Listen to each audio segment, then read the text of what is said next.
And meron ako ditong kalahating kilong ground pork. Lagay na natin tong ating mga ibang ingredients. Bawang, sibuyas, carrots, bell pepper, pickles, sausage. Ayan, isang latang sausage. Raisins. Maglalagay din ako ng keso. Breadcrumbs.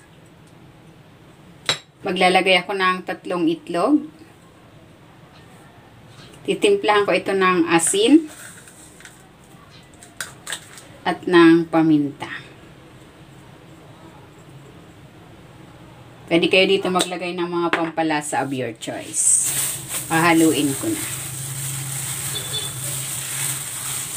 Kung hindi ka pa nakapag-subscribe sa aking channel, please subscribe at i-click mo na rin ang notification bell para lagi kang updated sa aking latest recipes.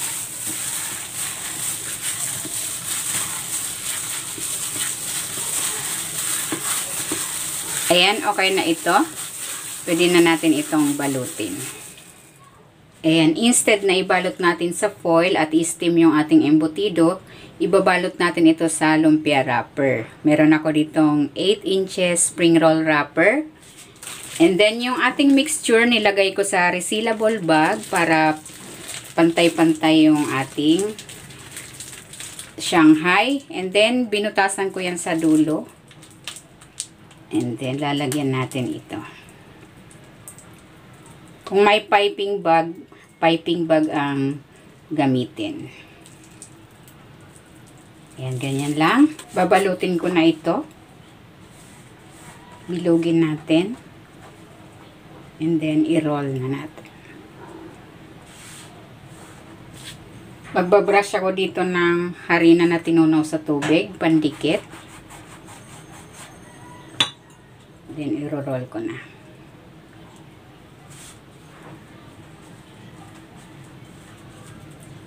Ayan, ganyan lang. Then, hahatiin ko ito sa 3.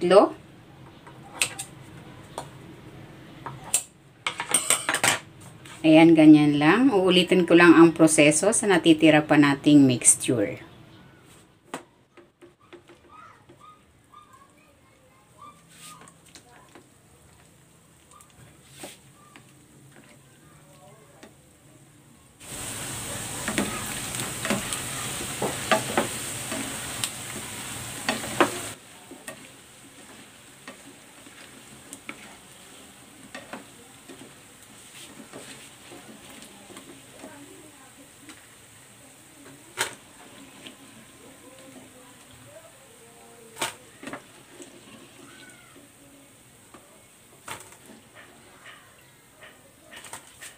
Ito na, ready na itong ating lumpiang embutido.